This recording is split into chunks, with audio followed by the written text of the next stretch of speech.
Le sang d'un vacciné contre la Covid-19 avec un vaccin à ARN messager est-il trop dangereux pour être transfusé? C'est ce que soutiennent certains messages sur les réseaux sociaux. Alors, qu'en est-il vraiment? Nous avons vérifié.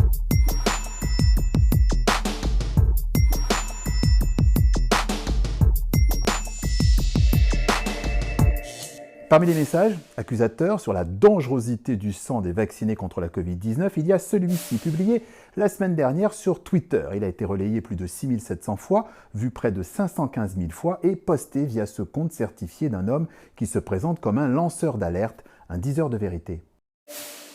Le sang vacciné est contaminé par l'ARN messager du vaccin Covid, selon une étude.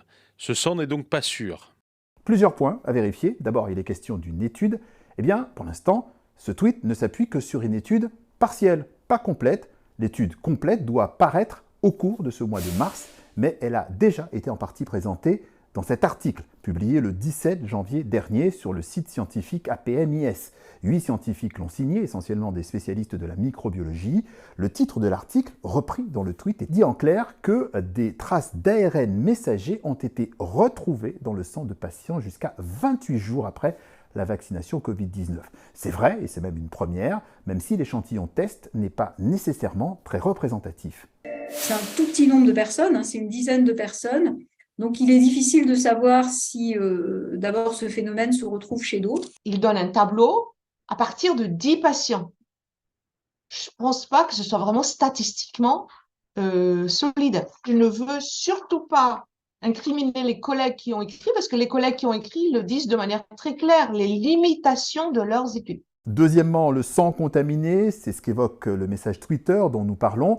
Et quand on pense au sang contaminé, on parle d'un sang infecté par un virus par exemple, mais pas par l'ARN messager. Car rappelons-le, l'ARN messager présent dans le vaccin Covid n'est pas un agent pathogène, il ne provoque pas de maladie. L'ARN messager est une molécule qui s'appuie sur la protéine du virus pour générer des anticorps. Et une fois sa mission lancée, cette molécule, très fragile, disparaît généralement assez vite de l'organisme. Ces résultats valident le fait qu'en fonction du temps, vous avez une dégradation de l'ARN messager. On détecte des fragments, mais avec des quantités qui sont très faibles. L'ARN messager ne se reproduit pas, il ne se multiplie pas. Ces traces d'ARN messager ne peuvent en aucun cas transmettre des infections. Déjà parce que ce n'est pas un agent infectieux, il n'y a aucune conséquence sur la qualité du sang des personnes chez qui on peut le retrouver. Il n'y a donc en résumé aucune contre-indication à la transfusion, que le sang collecté vienne d'une personne vaccinée ou non. Le Haut Conseil de la Santé publique l'avait d'ailleurs indiqué en France dès le 2 février 2021